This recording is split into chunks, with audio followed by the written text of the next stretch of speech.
있습니다. 상황이 이렇다 보니 선거가 치러지는 과정에서도 선거가 치러진 이후에도 교육감의 철학이나 교육정책을 살필 기회가 한참이나 부족한 실정인데요. 이런 상황을 어떻게 봐야 할까요? 이런 가운데 울산 지역에서 진보 교육감이 처음으로 재선에 성공하며 화제를 모으고 있습니다. 이념 성향을 뛰어넘은 당선이란 점에서 관심을 끌고 있는 건데요. 우리가 정말 관심을 기울여야 하는 건 뭐였을까요? 진보 교육감이 당선된 울산 지역엔 아프가니스탄 특별 기여자 29가구가 정착했습니다. 그들의 자녀 85명이 학교에 진학하면서 지역 일각에선 걱정 어린 시선과 반대 시위가 벌어지기도 했는데요. 당시 당선인은 아프가니스탄 특별 기여자 아이들의 집으로 찾아가 손을 잡고 함께 걸어서 등교를 했다고 합니다. 그리고 이들의 취약에 반대하는 부모들과의 만남을 통해 조금씩 간극을 줄여나갔다고 하는데요. 이념 교육을 비판하면서 정작 교육을 이념으로만 바라보는 건 정말 누구였을까요? 6일 지방선거 결과를 비롯한 정치권 소식 잠시 후 뉴스에서 자세히 살펴보겠습니다. 지방선거가 끝나면서 유세 기간 동안 사용된 막대한 양의 홍보용 현수막, 공보물의 뒤처리가 과제로 남았습니다. 선거 때마다 이런 상황이 반복되고 있지만 재활용률은 저조하다고 하는데요. 어떤 대책이 필요한지 더 깊이 있게 들여다보는 인터뷰 시간에 시민단체 관계자와 이야기 나눠보겠습니다. 목요일 코너죠. 경제 이슈를 깊이 있게 살펴보는 경제읽기. 오늘은 코로나19 사태 이후 불어온 출근 전쟁, IT업계의 재택근무와 재택근무자 사무실 복귀 명령 관련 움직임을 살펴보겠습니다. 김성환의 시사에는 청취자 여러분들의 관심과 참여 기다립니다. 방송 내용과 관련해 의견 있으신 분들은 문자 보내주십시오. 당첨된 분들께는 모바일 상품권 보내드릴 텐데요. 참여하실 번호는 샵 9730이고요. 짧은 문자는 50원, 긴 문자는 100원의 정보 이용료가 부과됩니다. 콩 게시판을 통해서도 무료로 참여하실 수 있고요. 콩 어플리케이션과 KBS 일라디오 유튜브 채널을 통해서도 저희 방송을 실시간으로 시청 또 참여하실 수 있습니다. KBS 일라디오 김성환의 시사야. 그럼 지금 시작하겠습니다.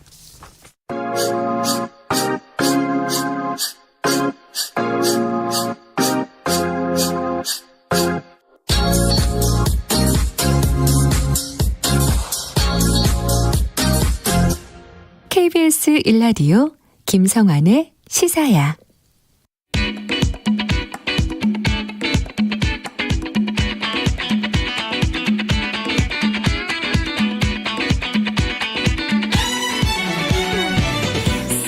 오늘 놓쳤던 뉴스 꼼꼼히 정리해드리는 뉴스야 시간입니다.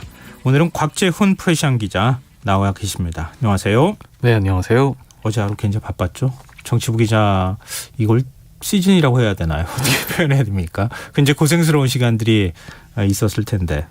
뭐 석 달 만에 선거가 또 있는데다가 그렇죠. 보통, 그런 경우도 드물죠. 뭐 보통은 대선을 포함해서 한 새벽 4시 정도 되면 잠깐 눈을 붙일 수 있는데 이번 선거 같은 경우에는 거의 한숨도 못 자는 기사들이 많습니다. 또 정치부 기자 생활하면서 큰 선거 한 번 치르면 뭐 정치부 떠나도 된다. 뭐 정치부 기자 생활 다 한 거나 마찬가지다. 이런 얘기가 있기는 한데 연이어 큰 선거를 2번이나 치렀으니까 좀 피곤하기도 할 법하고 또 어제는 경기도지사 선거 결과가 뭐 저도 아침에 일어나서 봤는데요. 오전 7시 3분인가요? 당선 확실히 그때 떴어요. 예, 그 주무시고 일어나서 보신 분들도 있는데 이제 밤에 원래 이제 경기도지사가 한 유력이나 확실 정도가 나오면 이제 그때 기사를 최종적으로 마감을 하고 이제 잠깐 눈을 붙일 수 있는 건데 네.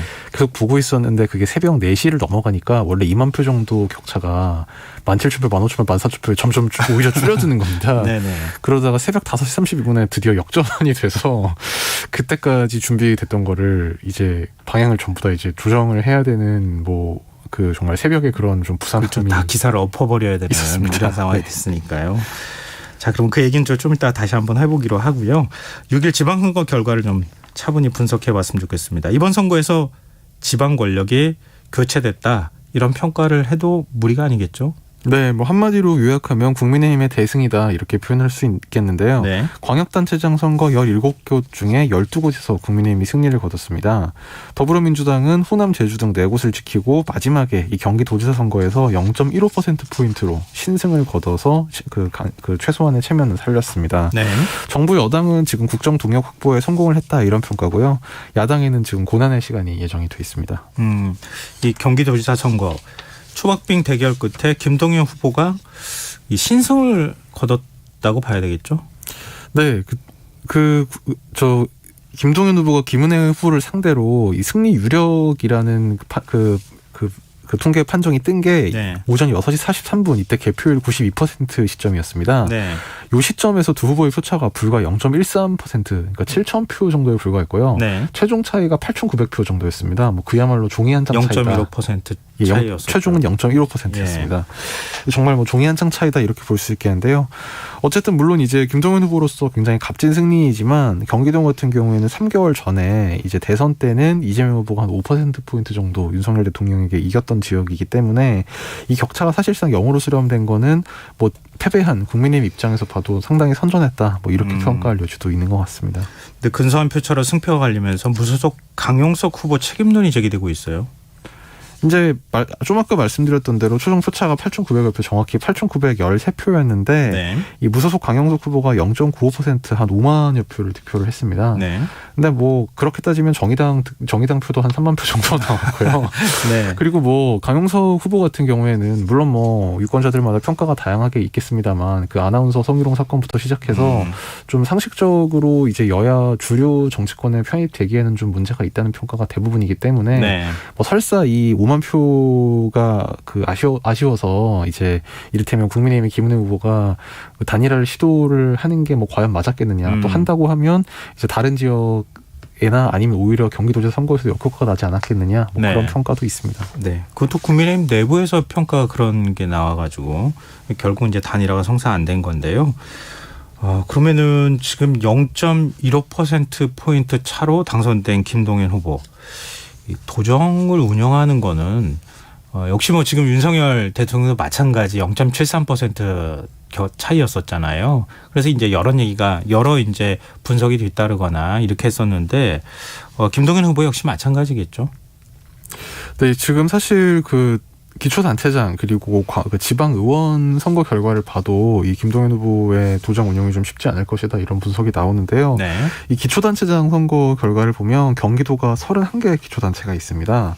이 가운데 국민의힘이 22곳을 가져갔는데 이게 참고로 4년 전에는 민주당이 29곳을 거의 석권을 했거든요. 네. 국민의힘은 가평, 연천 딱 2곳만 이겼었는데 이번에는 뒤집혀서 국민의힘이 거의 3분의 2 정도를 가져갔습니다.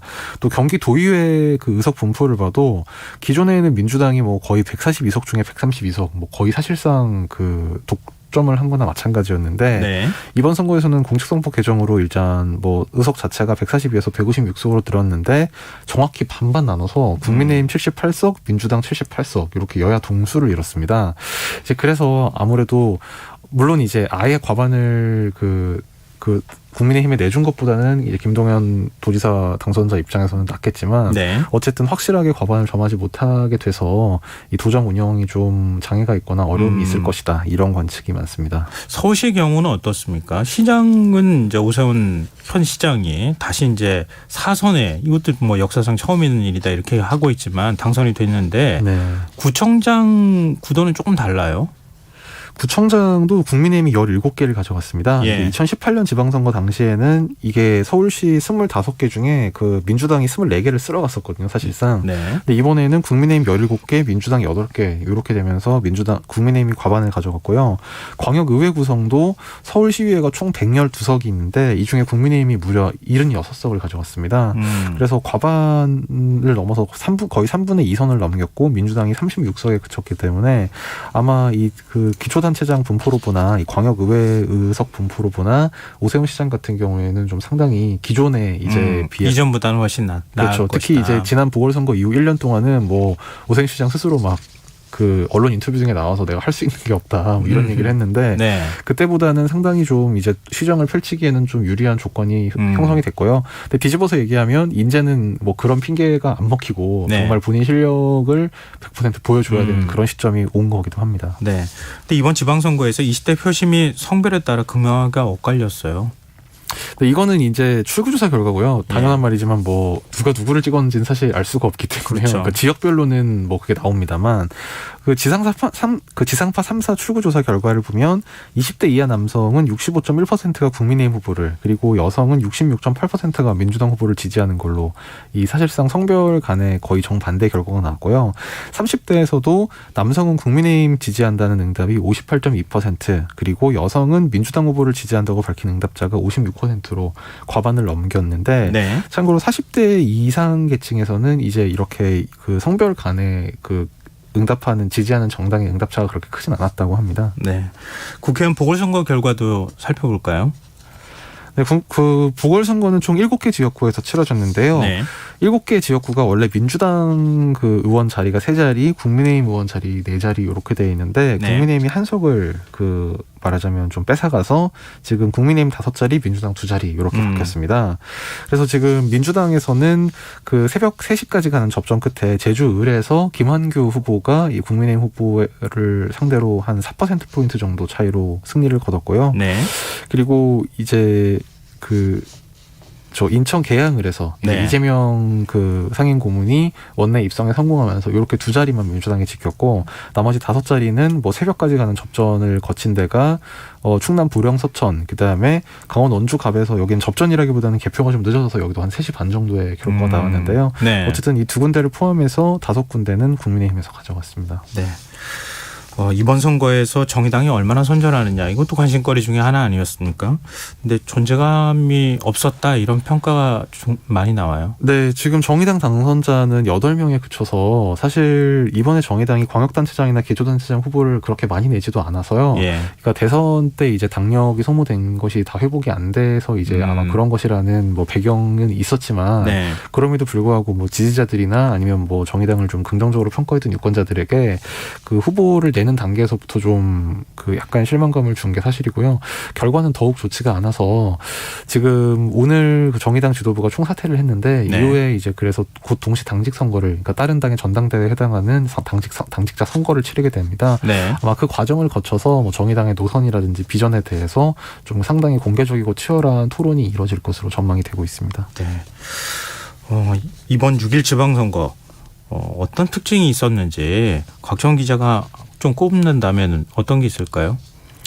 이번 지방선거의 사실 가장 큰 특징은 대선 3개월 후 그리고 그 윤석열 대통령 취임 3주 후에 치러졌다는 겁니다. 네. 그래서 사실상 대선과 거의 연동된 성격이라고 볼 수 있겠고요. 그 사이에 이제 그 윤석열 정부 초반에 이를테면 뭐 집무실 이전이라든지 아니면 뭐 인사청문회라든지 이런 거에 대해서 이제 유권자들의 아주 짧지만 이제 그 정부 초반의 국정 운영에 대한 평가 성격도 있을 수 있었는데 네. 다만 여기에 대해서 그 국민의힘에 대한 어떤 비판자 역할을 해야 될 야당이 제대로 영향을 보였느냐 뭐 이 점에 대한 평가도 같이 이뤄진 것으로 볼 수 있겠는데요. 네. 그래서 종합적으로 보면 뭐 대선 연장전이다. 이거는 뭐 그 투표를 어떤 후보에게 투표를 할 것이냐를 선택하는 유권자의 마음도 그렇고 또 유권자나 정치권 또 언론의 피로도도 그렇고 그런 여러 가지 면에서 이 3개월 전에 있었던 대선과 때려야 뗄 수 없는 선거다. 이 점이 아마 가장 큰 특징이 아닌가 싶습니다. 네. 그리고 교육감 선거는 상대적으로 관심을 좀 많이 받질 못했는데 진보와 보수 사이의 균형이 맞춰졌다. 이런 언론들의 평가가 나오네요. 네, 뭐 이른바 진보 성향 교육감이라고 평가를 또는 교육감 후보라고 평가를 받는 분들이 한 9분 정도가 지금 당선이 됐습니다. 네. 서울의 조희영 현 교육감을 포함해서요. 세종, 울산, 그리고 광주, 충남, 전북, 전남, 인천, 경남 등 9개 지역에서 이 진보 진영 또는 진보 성향 후보가 승리를 거뒀고요. 보수 진영에서는 이제 경기도의 임태희 후보를 필두로 해서 부산, 대구, 그리고 대전과 경북, 강원, 충북, 제주 등 8개 지역에서 이 보수 성향 후보가 이 승리를 거뒀습니다. 네. 검찰이 이번 선거와 관련해서 800여 명을 공직선거법 위반 혐의로 수사하고 있다고 하는데 거기엔 당선인이 51명이 포함이 됐어요. 네, 오늘 대검찰청에 따르면 검찰은 지방선거일인 어제까지 지방선거사범 1,003명을 입건해서 이 중에 8명을 이미 구속을 했고요. 네. 또 입건된 1,003명 가운데 32명을 기소하고 93명은 이제 이미 불기소 처분을 했습니다. 그리고 나머지 878명에 대해서는 지금 수사를 계속 진행을 하고 있는데 이 입건된 사람 중에는 이제 선거 기간 동안 후보들 간에 이제 뭐 서로 고소 고발전이 좀 있었지 않습니까? 네네. 이제 그 여파로 뭐 김동연 경기도지사 당선인이라든지 아니면 뭐 조희연 서울시 교육감 등 이제 광역단체장 당선인 3명, 그리고 교육감 당선인 6명, 또 기초단체장 당선인 39명도 포함이 돼 있습니다. 요게 아까 말씀하신 그 51명에 해당되는 내용이고요. 네. 그리고 이제 그 국회의원 보궐선거에서도 좀 고소 고발전이 있었는데 네. 이분 그 뭐 이를테면 뭐 이재명 의원이나 이제 안철수 의원 이런 분들이 그 고소 고발 내지는 이제 지금 수사 대상에 올라가 있는 검찰의 명단에는 들어가 있는데 네. 이분들은 이번 선거 과정에서 뭐 추가로 고소 고발된 것도 있지만 대부분 대선 때 고발됐던 사건이 지금 수사가 계속되고 있는 경우가 이제 있어서 지금 명단에 올라간 걸로 알려졌습니다. 네, 알겠습니다. 또 나중에 당선 무효형이 나오지 않을까 좀 걱정이 되기도 하네요. 지금 여러분께서는 KBS 라디오 김성환의 시사야와 함께하고 계십니다. 계속해서 뉴스야 이어가겠습니다. 이번엔 6일 지방선거 결과에 따른 정치권 분위기를 좀 살펴보면 어떨까 싶은데요. 먼저 윤석열 대통령 어떤 입장 낸 게 있습니까? 네, 윤석열 대통령은 오늘 그 성숙한 시민의식에 따라 지방선거가 잘 마무리돼 국민 여러분께 감사드린다면서 경제를 살리고 민생을 더 잘 챙기라는 국민의 뜻으로 받아들이고 있다. 이 사실상 그 여당의 승리에 대한 감사 메시지를 보냈습니다. 네. 윤 대통령은 서민들의 삶이 너무 어렵다. 경제 활력을 되살리는 게 가장 시급한 과제다라면서 이것을 위해 앞으로 지방정부와 손을 잡고 함께 어려움을 헤쳐나가겠다고 강조했습니다. 또 윤석열 정부는 첫째도, 둘째도, 셋째도 경제라는 자세로 민생 안정에 모든 힘을 쏟겠다. 라고 밝혔습니다. 네, 대승한 국민의힘은 오히려 몸을 낮췄어요. 네, 국민의힘 오늘 최고위원회에서는 이준석 대표가 이 지방선거에서도 지방행정 상당 부분을 국민의힘이 담당하도록 지원하고 믿어주신 국민 여러분께 감사드린다. 이런 감사 인사를 하면서 이 국민 여러분께서 여당에 몰아주신 강한 지지는 너무나도 감사하고 두려운 성적이다. 또 이런 언급을 한 게 눈길을 끌었습니다. 그러면서 겸손한 자세로 국민을 보고 일하라는 교훈을 갖고 임하겠다. 이렇게 이 대표가 얘기를 했는데요. 이것은 이제 민주당이 2년 전 총선에서 180석이라는 성과를 내고 그것에 취해 일방적 독주를 하다가 2년 만에 상방된 결과가 나왔다. 이렇게 민주당을 겨냥한 메시지에 이어서 나왔습니다. 네, 혁신위원회를 구성한다고요? 네, 오늘 이준석 대표가 최고위 회의가 끝난 뒤에 기자들과 만난 자리에서 이 혁신위원회를 설치해서 그 감사원장 출신 최재형 의원이 위원장을 맡을 것이라고 밝혔는데요. 네. 혁신위가 다뤄야 될 주제로는 뭐 당내 민주주의 구현, 그다음에 뭐 공정한 공천제도 뭐 그 개혁 뭐 이제 이런 거를 들었습니다. 그 이 대표는 오늘 페이스북에 쓴 글에서 그 총선이 678일 남았는데 길어 보이는 시간이지만 누적된 정당 내 모순을 풀어나가기엔 시간이 부족하다. 그래서 혁신위를 통한 정당 혁신이 필요하다. 이런 그 뜻을 밝혔는데요. 네. 뭐 이 혁신위를 지금 띄운 의도와 관련해서는 뭐 당 내에 뭐 새로 등장한 뭐 당권 경쟁자에 대한 뭐 견제가 아니겠느냐 해석부터 또 민주당과의 지금 총선을 앞두고 혁신 경쟁이 이미 시작된 게 아니겠느냐 뭐 이런 네. 다양한 해석들이 나오고 있습니다. 네, 참패한 민주당의 지도부는 전원 사퇴했어요. 네, 민주당 비상대책위원회는 오늘 총사퇴 입장을 밝혔습니다. 윤호중 박지원 비대위원장을 포함한 민주당 지도부는 오늘 오전 비공개 회의를 마친 뒤에 선거 결과에 책임을 지고 전원 사퇴하기로 했다고 기자회견을 열어 밝혔습니다. 비대위는 대선 패배 직후에 이제 송영길 전 대표 등 당시 그 지도부의 일괄 사퇴를 계기로 구성돼서 원래는 오는 8월 전당대회까지가 임기였는데요. 네. 임기를 채우지 못하고 약 80여일 만에 조기 퇴진하게 됐습니다. 그러면은 새 지도부는 어떻게 구성하는 겁니까? 네, 그래서 향후에 의원총회와 당무위원회를 거쳐서 이제 차기 전당대회까지 당을 임시로 이끌 임시 지도부를 꾸리기로 했는데요. 뭐 여러 가지 상황을 봤을 때 이제 지금 박홍근 원내대표가 원내대표 겸 이제 당대표 직무대행까지 겸임을 하지 않겠느냐, 뭐 이런 관측이 지배적입니다. 네. 지금 선거 끝나자마자 이재명 상임고문 책임론이 제기가 되고 있어요. 네, 사실 특히 이제 당내 대선 주자로 거론되는 인물들이 그 이재명 그 의원을 사실상 겨냥한 메시지를 내서 약간 눈길을 끌었는데요. 네. 이낙연 전 대표가 오늘 SNS에 이런 글을 썼습니다. 민주당은 패배를 인정하는 대신 졌지만 잘 싸웠다고 자찬하며 패인 평가를 밀쳐뒀다. 그런 과정을 정략적으로 호도하고 왜곡했다면서 그런 방식으로 책임자가 책임지지 않고 남을 탓하며 국민 일반의 상식을 행동으로 거부했다. 사실상 상당히 강도 높게 이재명 의원을 비판한 게 아니냐 이런 평가를 나왔고요. 네. 뭐 이번 선거에 오늘의 사실 주인공이 된 김동연 도지사 당선자도 아침 라디오 인터뷰에서 졌지만 잘 싸웠다는 의견은 틀린 생각이다. 그렇게 생각하면 더 깊은 나락에 빠질 수 있다. 또 민주당이 지난 대선에서 진 이유는 성찰이 부족했기 때문이고 국민이 바라는 변화와 개혁에 미치지 못했기 때문이다. 이것도 사실 그 이재명 지사와 좀 거리를 둔 발언으로 해석이 됐습니다. 네. 처음부터 이재명 지사 좀 거리를 두고 있었던 걸로 그 관측이 됐던 이른바 친문그룹에서도 뭐 홍영표 의원, 전해철 의원 등이 SNS에 뭐 사육과 선동으로 당을 사당화한 정치의 패배라던가 뭐 패배에 책임 있는 분들이 필요에 따라 원칙과 도의를 허물었다. 뭐 이런 상당히 뾰족한 글을 남겼고요. 네. 또 신동근 의원, 그다음 윤용찬 의원 등 친문그룹 의원들이 거의 앞장서서 이제 앞장서듯이 이제 앞장을 다투듯이 그 이재명 후보를 좀 비판하는 글을 올렸습니다. 네. 이재명 고문을 옹호하는 목소리도 나오고 있죠. 일단 이재명 의원 본인은요, 오늘 당선 소감에서 엄중한 지책을 겸허하게 수용하겠다, 뭐 많이 부족했다, 좀 더 혁신하고 새로운 모습으로 최선을 다하겠다, 이렇게 좀 가세를 낮췄는데요. 이 의원의 최측근이자 뭐 이른바 이재명계 좌장이라고 불리는 정성호 의원, 국민의 호된 경고를 받고도 민주당이 기득권 유지에 안주한다면 내일은 없다, 이런 메시지를 내서 상대적으로 이 의원보다는 당내 주류 세력인 친문과 이른바 86그룹을 좀 겨냥했다, 이런 해석을 나왔습니다. 이재명 의원 측 관계자는 오늘 저희 인터뷰에서 이재명 책임론이 맞는 얘기냐, 진짜 책임질 사람이 누구냐, 또 지방선거 패배는 대선 패배 연장선인데 이낙연 당대표 때부터 정부 부동산 정책을 전혀 컨트롤 못했고 친문은 그 정부와 같은 생각 가진 사람들 아니냐, 네. 이렇게 말하자면 대선 패배 책임론에서 뭐 일방적으로 물러설 생각이 없다, 이런 기류를 시사하기도 했습니다. 왜 또 나중에 개파 갈등으로 가는 거 아니냐, 뭐 아니면 개파 갈등이 본격적으로 시작됐다, 뭐 이런 시각도 있더라고요. 네, 8월 전당대회가 있으니까요. 아무래도 네. 좀 개파별로 대립하는 구도가 당분간 불가피해 보입니다. 네. 그나저나 박지원 전 공동 비대위원장 앞으로 어떻게 되는 거예요? 뭐 당장으로서는 지금 비대위원장 자리에서 물러났고, 예. 뭐 여기에 대해서는 지금 불가피한 뭐 그런 선택이었던 걸로 보이고요. 네. 뭐 다만 이제 이후 전당대회 과정이라든지 아니면 전당대회 이후에 새로운 당 리더십이 들어선 이후에 뭐 다시 당 쇄신과 관련해서 일정한 역할을 하지 않겠느냐, 이런 관측이 있습니다. 이 박 전 위원장 측 관계자는 오늘 저희 인터뷰에서 쇄신안은 이미 박 전 위원장 손을 떠났고 지금 단계에서는 어떻게 뭘 할 수가 없다면서 다만 박 전 위원장이 정치를 그만두지는 않을 것이다, 계속 할 것이다, 이런 그 입장을 전했습니다. 네. 정의당 지도부도 역시 총사퇴했죠. 네, 정의당 지도부도 오늘 선대위 해단식 자리에서 이 총사퇴 입장을 밝혔는데요. 여영국 정의당 대표는 국민들께서 너무 냉정한 판단으로 엄중한 경고를 보낸 것에 대해 겸허하게 받아들인다며 더 성찰하고 쇄신하는 마음으로 대표단 전원이 총사퇴하기로 결정했다고 밝혔습니다.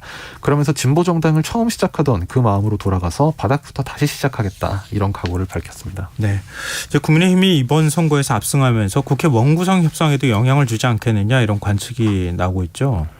네, 오늘 아침 그 국민의힘 최고위원 회의에서 권성동 원내대표가 당장 이 법제사법위원장 문제를 들고 나왔는데요. 예. 여야 협치를 위해서 민주당이 약속한 대로 법사위원장, 사실 민주당 지도부에서는요, 뭐 그 여당과 지금 원구성 협상 얘기를 나올 분위기는 사실 전혀 아니고요.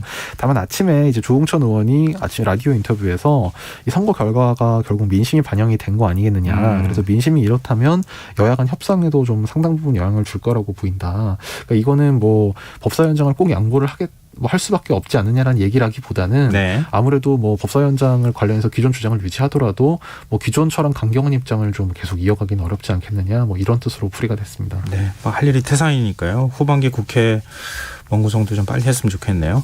자, 오늘 뉴스에 여기까지 하겠습니다. 지금까지 곽재훈 프레시안 기자였습니다. 고맙습니다. 감사합니다.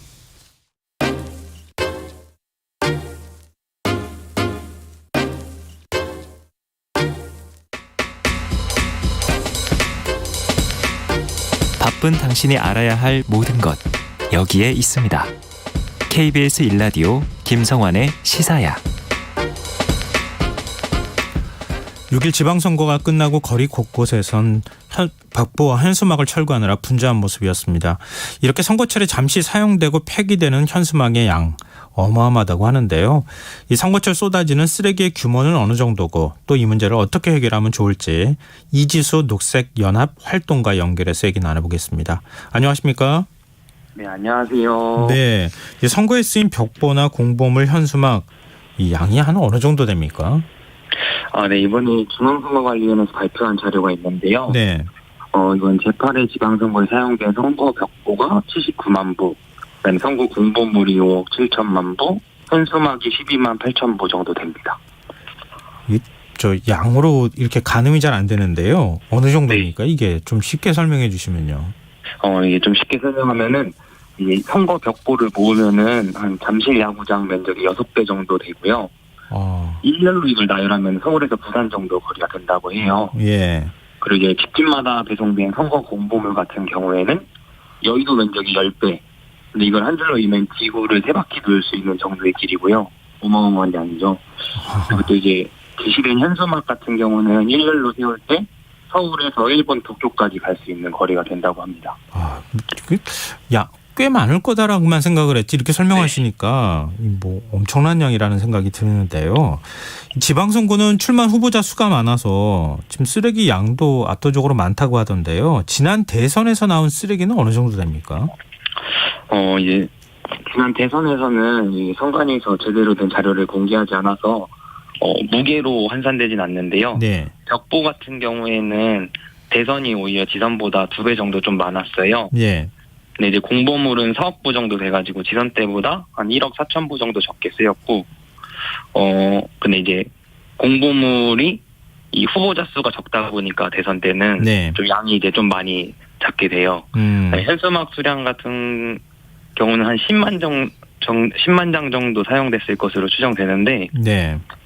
이제 이거를 20대 대선에서 정확한 자료가 나오지 않아서 19대 대선하고 이제 7회 지방선거를 통해 좀 대충 예상해 볼 수 있는데, 이 성공물로 이제 발생한 온실가스가 한 3배 정도 차이가 난다고 합니다. 지선 때가 한 3배가 더 많은 거죠. 네네. 이게 선거 때마다 이 쓰레기 문제가 골칫거리로 지적이 되기도 했었는데요. 그래서 이제 폐현수막 같은 경우에는 재활용하는 방안을 추진했다는 것으로 저도 이제 들었던 적이 있었는데요.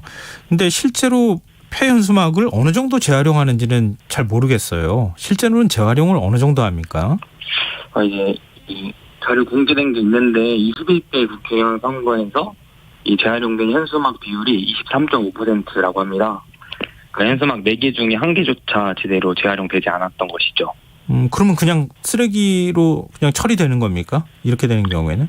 네, 맞습니다. 결국 다 폐기되는 것이고, 재활용되는 경우에는 이제 이 현수막 주성분이 플라스틱이다 보니까 네.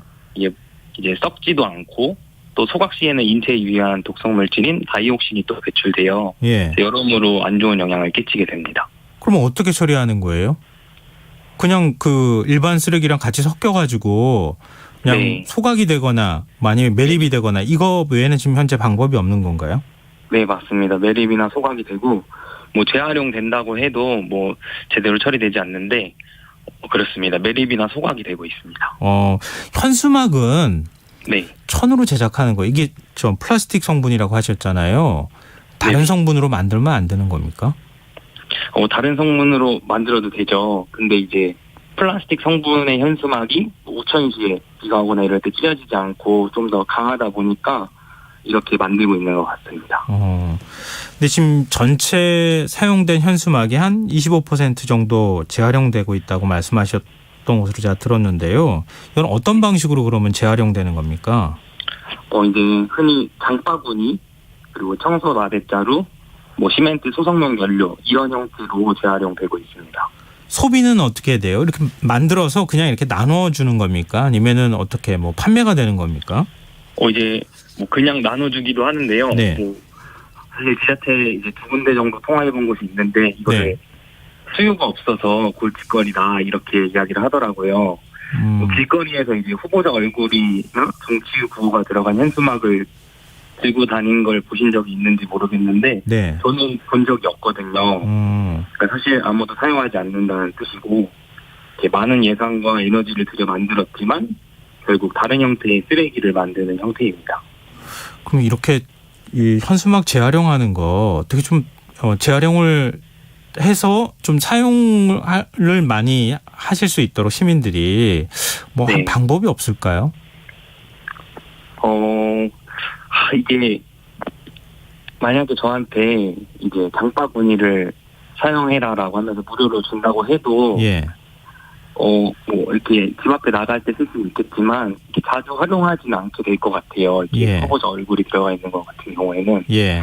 그래서 이런 부분에서는 사실 재활용보다는 다른 형태로 이렇게 하는 게 좋지 않을까라는 생각이 듭니다. 어떤 형태 말씀하시는 겁니까? 이제 재활용하지 않고 현수막 자체를 사용하지 않는 게 사실 더 좋은 방법이 되겠죠. 아예 현수막을 사용하지 않도록 한다. 네네네. 그건 정치인들이 좀 안 좋아할 것 같긴 한데요. 네, 그렇죠. 이 참 이렇게 해도 안 되고 저렇게 해도 안 되는 좀 답답한 상황이긴 한 것 같은데요. 지난 대선 때는 친환경 선거를 치르겠다 이런 뭐 공약을 내세운 정당도 있었잖아요. 근데 이번 선거에도 몇몇 후보들이 제로 웨이스트 선거에 도전하겠다, 친환경 소재를 선거에 활용하겠다 이런 약속을 했던 적도 있었는데 이런 경우에 비용적인 부담이 더 커지는 겁니까 많이? 이게 친환경 소재를 활용한 업체 자체가 많지 않아서 예. 이게 이제 공급이 적기 때문에 좀 부담이 되기도 하고 또 시간이 많이 소요되기도 해요. 뭐 이제 현수막을 사용하지 않고 좀 이렇게 만든다든지 이런 경우에는 또 인건비가 많이 들게 되니까 네. 그런 부분에 좀 어려움이 있는 것 같습니다. 이게 지금 해외의 경우에는 어떤지 궁금한데요. 해외도 이렇게 현수막을 사용하는지 또 네. 친환경 용지라든가 친환경 어떤 그 소재로 만드는 그런 현수막을 사용하는 경우도 있기는 한지 뭐 궁금한 게 많거든요. 네. 이제 독일의 경우를 보면은 거리 현수막이나 또 뭐 선거 유세 차량, 아니면 선거 유니폼, 거리 인상 이런 거 자체를 찾아볼 수 없다고 해요. 아니 각 정당의 이제 주요 정책을 나타내는 간절한 선정 구호를 통해서 이 선정 벽보 정도 해가지고 정보를 제공하고 또 인터넷을 이용해서 선거 운동을 하거나 집집마다 방문해서 이제 실제로 이렇게 질문을 받고 공약을 이야기하고 이런 정도로 진행한다고 하는데 예. 이러한 경우에 이제 후보자가 선거 운동을 위해 큰 비용 부담 없이 선거에 참여할 수 있는 거예요. 네. 그런 부분에서 선거 공영제를 실시하는 우리나라에서도 꽤 긍정적인 선거 운동 방법이 될 수 있다고 생각합니다. 근데 우리도 과거에는 현수막을 금지했던 적이 있었습니까? 네, 그렇다고 들었는데. 예. 근데 지금은 다시 또 현수막을 허용하니까 손쉽게 지금 유권자들한테 눈에 띄게 만들기 위해서는 현수막을 쓰는 게 좋겠다. 뭐 이렇게 지금 후보들이 각 정당에서도 생각한 거 아닌가 또 싶은데요. 네. 지금 국회 차원의 노력을 좀 해야 되지 않겠습니까? 네, 맞습니다. 근데 오히려 안타깝게도 현수막을 장려하는 방향으로 법이 개정되어 왔어요. 예. 2005년 같은 경우에는 선거사무소의 현수막 규격을 제한을 없애고, 예. 2010년에는 후보자 현수막 게시의 수량 제한을 없앱니다. 그리고 2018년은 거리에 게시하는 현수막 사용량을 2배로 늘리기도 하죠. 예. 이런 환경 오염이 되는 것에 개의치 않고 현수막 사용을 계속해서 부추겨 왔다는 게 문제입니다. 오히려 국회가 친환경 선거를 하는 방향 쪽으로 가는 게 아니라 정반대 방향으로 갔다고 봐야겠군요. 네, 맞습니다. 이제 그러면 지금 저도 그 선거사무소 앞에 후보자 얼굴 크게 해가지고 네네. 작은 현수막이 아니라 거의 펼침막 정도라고 해야 되나요? 큰 현수막을 게시한 걸 봤는데 요즘 인터넷이나 이런 것도 많이 발달해서 현수막을 좀 더 줄이도록 한다거나 이런 방법들도 있을 것 같거든요. 네, 맞습니다. 사실 작년에 이제 발의된 법들이 있는데요. 아, 그래요? 이제 선거 현수막 이제 재생종이로 사용하고 뭐 이제 공보물 같은 경우에 이제 공직선거법 개정해서 온라인 공보물로 전환하자. 그래서 이제 디지털로 해서 사람들에게 정보를 제공할 수 있도록 하자. 이런 게 좀 있었고요. 네. 근데 이제 대형 현수막 같은 경우에는 문제가 되는 게 뭐냐면은 이게 규격이 없다 보니까 건물 전체를 가려버리는 거예요. 네. 그리고 실제로 주민들이 사용하는 어떤 환풍기 이렇게 출구를 막는다든지 그래가지고 화재 위험 논란도 있고 그런 갈등이 좀 있습니다. 근데 장애계의 경우에는 선거 공보물을 배포를 할 때 그때 점자를 넣어줬으면 좋겠다. 왜냐하면 지금 시각장애인이나 이런 분들의 경우에는 점자를 읽지 못하거나 뭔가 네. 정보를 받지 못하기 때문에 매우 불편하다. 참정권 차별을 금지해달라. 이런 지금 요청을 하고 있는 상황 아닙니까? 네네네. 근데 책자용 공보물을 없애면은 오히려 정보 접근성이 떨어지지 않을까요? 이 책자형 공부서는 사실 디지털 약자들이 있기 때문에 네. 책자형 공부물을 아예 없앨 수는 없어요. 예. 근데 이게 선거 유권자들에게 선택지를 주는 거죠. 그래서 나는 온라인 공부물을 받겠다라고 했을 때 그 세대의 모든 인원이 온라인 공부물을 받겠다면 그 세대에는 공부물이 가지 않고 전자공부물로 발송되는 형태로 하는 겁니다. 그래서 공부물을 받는 사람과 온라인 공부물을 받는 사람 이렇게 선택지를 주는 것이죠. 미리미리 선관위에서 그런 요청을 그러니까 뭐 신청을 받는다거나 이렇게도 할 수 있다는 말씀이시군요. 그렇죠, 맞습니다. 네. 근데 이런 행정적인 지원 또 법률적인 어떤 변화 이런 것들 노력을 또 해야 될 부분도 있겠지만요. 시민들의 인식 전환도 좀 있어야 되지 않을까 또 싶거든요. 어떻게 보십니까? 네, 맞습니다. 이게 시민들의 인식이 모여서 또 국회의원들이 움직이기도 하거든요. 예. 이번에 이렇게 지방선거로 인해서 발생한 온실가스가 일회용 플라스틱 일회용 컵 3억 5천만 개를 사용했을 때 온실 효과라고 해요. 온실가스 배출량이라고 해요. 예.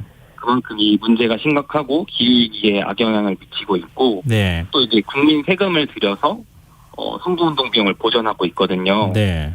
이렇게 한 번 쓰고 버리는 선거 홍보물이 거의 4분의 1 정도를 차지해요. 그 비용이. 네. 그런 부분에서 국민이 자신들의 세금이 쓰이고 있다는 것을 인지하고 네. 이런 부분에서 선거 홍보물이 쓰레기로 남는 것에 대해서 개선해달라라고 요청하는 게 매우 중요하다고 생각합니다.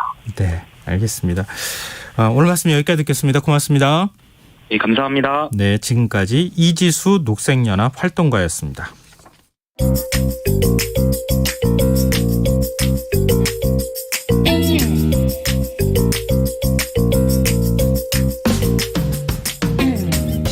복잡한 정책부터 실물 경제와 투자까지 눈여겨봐야 할 경제 이슈를 깊이 있게 살펴보는 시간입니다. 경제 읽기 김치영 경제 전문 기자 전화로 만나보겠습니다. 기자님 안녕하세요. 네, 안녕하세요. 네, 오늘은 IT 업계 재택근무 또 사무실 복귀 움직임에 대해서 얘기해 주신다고요? 네, 그렇습니다. 일종의 새로운 출근 전쟁이라고 해야 될까요? 코로나19가 만들어 놓은 원격 근무, 재택근무에 익숙해진 근로자들이 이제 복귀하라는 회사의 여러 가지 정책에 최근에는 거부하는 사례도 좀 등장을 하고 있고요. 네. 이건 지금 국내만에 해당되는 얘기는 아니고 해외도 가리지 않고 나타나는 현상인데 가장 대표적인 게 이제 IT 업계 쪽에서 이런 일들이 지금 좀 벌어지고 있습니다. 얼마 전 카카오가 메타버스 근무를 하겠다. 일주일에 하루만 출근하도록 하겠다. 뭐 이렇게 발표를 해서 이게 큰 관심을 모았었어요. 맞습니다. 원격 근무를 이제 제도화하는 방향을 발표를 한 것이었죠. 예. 지난달 31일 날 새로운 근무 제도를 카카오가 내놨는데 카카오 측에서는 일반 원격 근무하고도 좀 다르다. 그래서 이게 메타버스 근무제다. 이렇게 얘기를 했습니다. 네.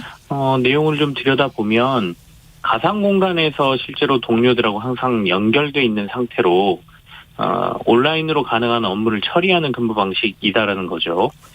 임직원이 자신이 선택한 장소에서 자유롭게 근무하되 음성 채널을 통해서 실시간으로 소통하는 점이 기존 원격 근무와 달라지는 점이라고 카카오 측은 설명을 했었습니다. 네. 주 4일은 이 같은 근무 방식을 유지하고 나머지 하루는 오프라인 장소에 모여서 회의를 하기로 했습니다. 이거는 카카오뿐만 아니라 카카오의 주요 계열사, 카카오 게임즈, 카카오 모빌리티, 카카오 뱅크 많습니다. 아래 계열사들이. 이런 것들 총해서 14개사가 이 근무제를 적용하는데 시기는 회사마다 조금씩 다를 수 있다. 이렇게 지난달 말에 발표를 했었습니다. 이거 뉴스로 접하신 분들 중에서 좀 부럽다. 이렇게 네네. 반응을 보이신 분들이 적지 않았는데요. 그런데 그렇죠. 직원들이 반발해서 이 제도 도입이 보류됐다고요?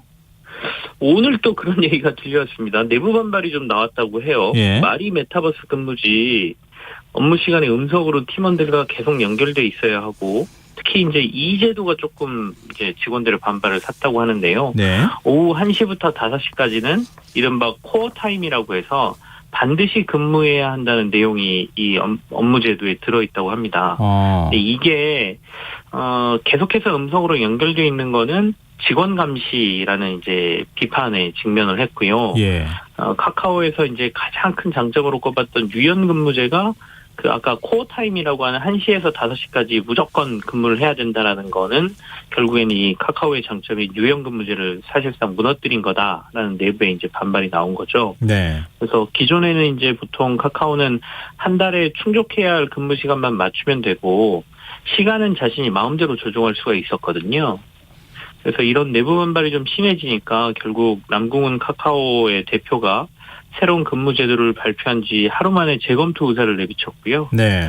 코어 타임에 대한 재검토하고 음성 소통 여부를 테스트한 뒤에 조직별로 투표를 통해서 이 근무제를 도입할지를 결정하겠다. 그러면서 내부 반발을 지금 좀 진화하고 있는 상태입니다. 이런 제도를 발표할 때 직원들의 네. 의견을 조금 미리 수렴했었으면 어땠을까 이런 생각이 좀 드는데요. 네네. 근데 이제는 뭐 회사에서 이렇게 해 그런다고 해서 직원들이 무조건 따르는 시대는 또 아닌 것 같아요. 많이 세상이 변했죠. 예. 근데 이게 또 업권별로 온도차가 좀 심합니다. 여전히 예전의 근무 체제를 그대로 하는 데도 많고요. 그리고 또 회사에서 하라면 해야지 이렇게 또 직원들이 반발한다 그래서 회사가 또 제도를 바꾸는 것도 그렇게 흔한 경우는 아니거든요, 아직도. 그래서 이게 어떻게 보면 IT 업계 쪽으로 조금 한정된 얘기이기도 합니다. 그러니까 업무의 특성상 대면이 꼭 필요하지 않고 워낙 인력 수요가 최근에 많다 보니까 이런 근무 환경이나 급여 처우 등에 따라서 쉽게 또 이직을 해버리는 상황이거든요, IT 쪽이. 네. 한마디로 약간 근로자 위주의 취업 시장이 좀 형성돼 있기 때문이죠. 그렇다 보니 회사들도 직원들의 내부 반발에 조금 최근에 더 신경을 쓰는 모습이고요. 예. 일단은 카카오 얘기를 좀 해드렸습니다만은 카카오 외에 국내 대표적인 IT 플랫폼 업체인 네이버 역시 지난달 초에 주 3일 근무 그리고 전면 재택근무 이런 것들 중에 직원이 선택하도록 하는 커넥티드 워크라는 근무 제도를 내놓은 상태거든요. 네. 그러니까 네이버 같은 경우에도 원격 근무를 어느 정도 회사의 근무 제도로 정착시키려고 하고 있다. 이렇게 이해할 수 있습니다. 이거는 일반 대기업들도 일주일에 네. 하루 정도는 그냥 재택근무해라 이렇게 하는 것도 있다는 얘기는 제가 들어봤는데 네네네. 이런 건 그렇게 크게 반발을 하지는 않는 것 같은데요. 근데 미국 쪽 네. 분위기는 어떻습니까? 미국은 주요 IT 업체들이 복귀 명령까지 내린다고 하더라고요.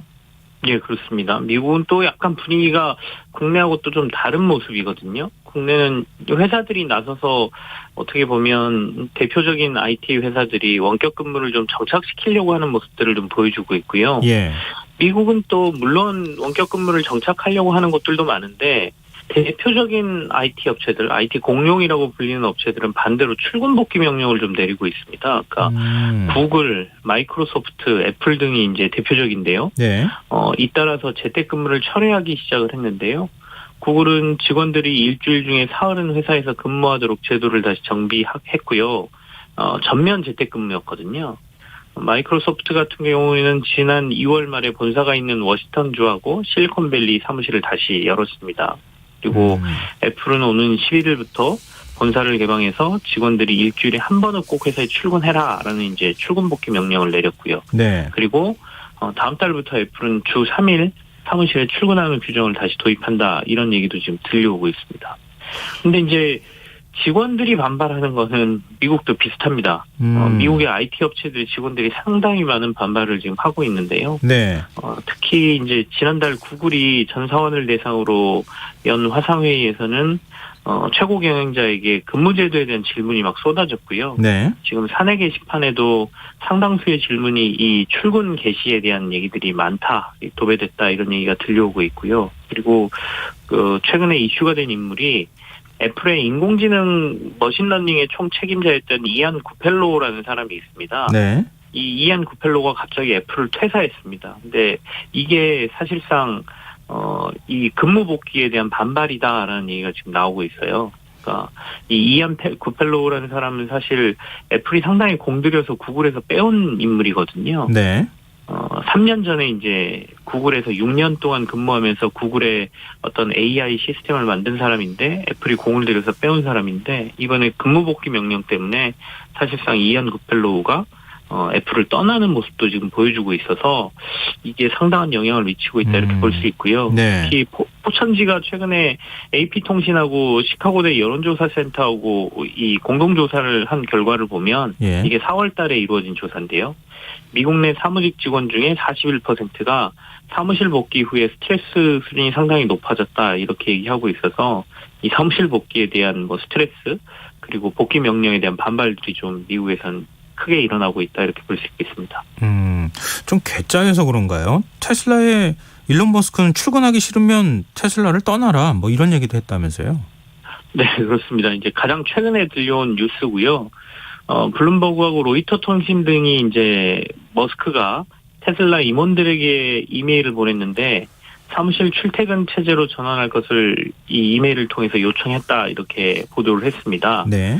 이 보도 내용을 좀 자세히 들여다보면 머스크는 원격 근무를 원하는 사람은 최소 주 40시간을 사무실에서 일을 하거나 아니면 테슬라를 떠나야 한다 이렇게 이메일에 적었다라는 거거든요. 네.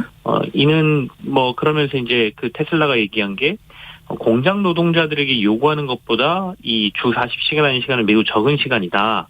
그러니까 당연히 나와서 해야 된다라고 주장도 했다. 이렇게 언론들은 보도를 하고 있습니다. 주 40시간이면은 하루에 8시간씩 5일 아니에요? 네, 맞습니다. 그러니까 지금 뭐 저희가 요구하는 근무 시간 거의 다 채우는 거라고 봐야 되는 거죠. 네. 사실상 전일 회사에 나와서 근무하라 이렇게 얘기하는 거랑 마찬가지거든요. 네. 근데 이제 여기에 대해서 공식적으로 테슬라가 이걸 뭐 맞다 아니다 이 이메일이 진짜 있었다 없다 이렇게 확인은 해주지 않았지만 이 언론에서 보도한 걸 보면 복수의 테슬라 관계자를 통해서 확인했다 이메일을 확인했다 이렇게 로이터는 얘기하고 있고요. 네. 그래서 로이터도 사실상 이 원격 근무는 불가하고 사무실 출근을 테슬라에서 이제 강제하겠다는 의미로 해석해야 된다 이렇게 얘기를 하고 있습니다. 근데 또 재밌는 게 일론 머스크가 최근에 트위터 인수를 가지고 굉장히 이슈가 되고 있지 않습니까? 예. 근데 이 트위터는 미국에서 대표적인 재택근무를 장려하는 회사 중에 한 곳입니다. 네. 실제로 영구적으로 원격 근무를 추진하겠다 이렇게 지금 트위터는 정책적으로 발표를 했거든요. 그래서 만약에 일론 머스크가 트위터를 인수하게 되면 아마도 당장 원격 근무부터 철회할 거다. 뭐 이런 얘기가 지금 나오고 있습니다.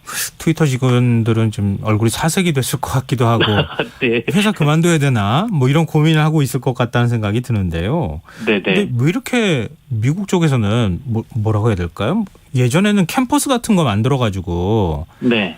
자유롭게 캠퍼스처럼 회사 안에서 밥 먹고 싶으면 밥 먹고 같이 대화하고 싶으면 커피 마시면서 일하고 자유롭게 해라 이렇게 했던 분위기였잖아요.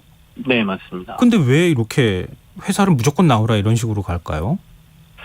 이게 막상 전면적인 원격 근무를 시행해 보니까 생각보다 사람들이 대면으로 만나서 해야 되는 일들이 있었다라는 것도 나름 이번 실험을 통해서 느낀 것 같습니다. 그러니까 과거에는 이제 전부 전면 근무에 있었고 예. 언제든지 대면할 수 있었던 상황에서 물론 저희가 여러 가지 IT 기술을 통하고 플랫폼을 통해서 시스템을 만들어놨지만 네. 결국에는 사람들이 만나서 해결해야 될 일들도 생기거든요. 네. 그렇다 보니까 이제 거기에 대한 한계를 조금 느낀 것 같고요.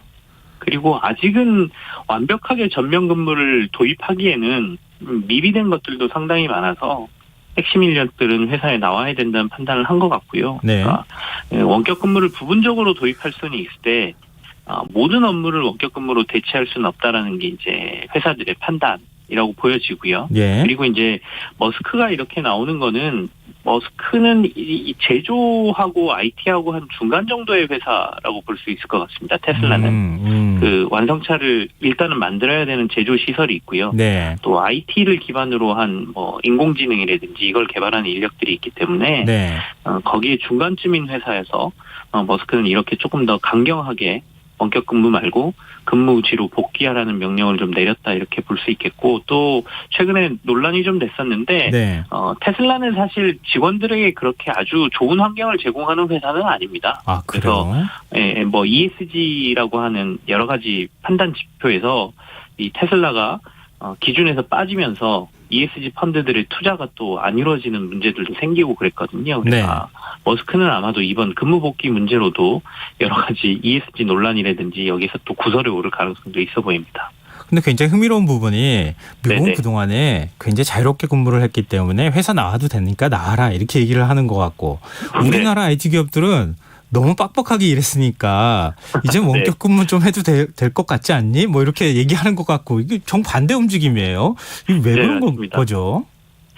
이제 근무제도에 대한 변화가 오고 있는 거는 분명한 것 같습니다. 코로나19라는 특수 상황 때문에 쉽게 하지 못했던 원격 근무라는 실험을 주요 대기업들이 대규모로 이번에 한 2년 동안 한 셈이거든요. 네. 그렇다 보니까 이제 못할 것도 없다라는 생각을 대부분 다 하고 있는데 그리고 시스템도 갖춰져 있고요. 다만 효율성과 인력 관리라는 측면에서 장단점이 분명히 존재를 합니다. 그렇다 보니 앞서 잠깐 언급을 드렸지만 업무 특성 등 뭐 여러 가지에 따라서 서로 이제 그 도입하는 방식이 좀 달라지고 있습니다. 그러니까 미국은 그간 많이 해왔으니까 조금 더 나와서 직접 대면하는 게 낫겠다라는 판단을 했을 수도 있고요. 네. 우리는 이제 해본이 되는구나. 그러면 조금은 덜 하고 자율성을 줘도 되겠구나라는 판단을 좀 하고 있는 것 같습니다. 근데 이제 더 재밌는 거는 지금 인플레이션의 시대로 저희가 들어서고 있지 않습니까? 네, 그렇죠. 그래서 물가라는 변수가 전 세계를 억누르면서 단순히 원격이냐 출근이냐를 떠나서 근로자들에게 지불하는 임금, 회사 입장에서는 비용 문제를 고민하지 않을 수 없게 됐거든요. 그래서 원격 근무를 잘 활용하면 인력 관리 비용을 줄인다거나 혹은 로봇이나 자동화를 통해서 최소 인력을 사용하는 여러 가지 시도가 같이 더불어 일어날 것으로 보여서 앞으로 이 인력 관리, 근로 제도와 관련되는 것은 많은 변화가 일어나는 과도기를 저희가 이제 거쳐가야 되는 상황이 코로나19 때문에 벌어졌다 이렇게 볼 수 있겠습니다. 아, 이거 약간 섬뜩한데요. 네, 우리 직원 숫자도 그렇죠. 원격 근무 이렇게 해도 되니까 우리 직원 숫자 더 줄여도 돼. 그렇게 한다거나 아니면은 직원한테 그동안에 이만큼 복지라든가 많은 비용을 들였는데 원격 근무해서 조금만 줘도 되겠네. 뭐 이런 방향으로 간다는 거잖아요. 저는 좀 걱정이 좀 되는데요. 거꾸로 얘기하니까. 자, 경기 읽기 지금까지 김치영 경제전문기자였습니다. 오늘 말씀 고맙습니다. 네, 감사합니다. KBS 1라디오 김성환의 시사야 1부 순서는 여기서 마무리하겠습니다. 전 11시 정각 2부에 다시 오겠습니다.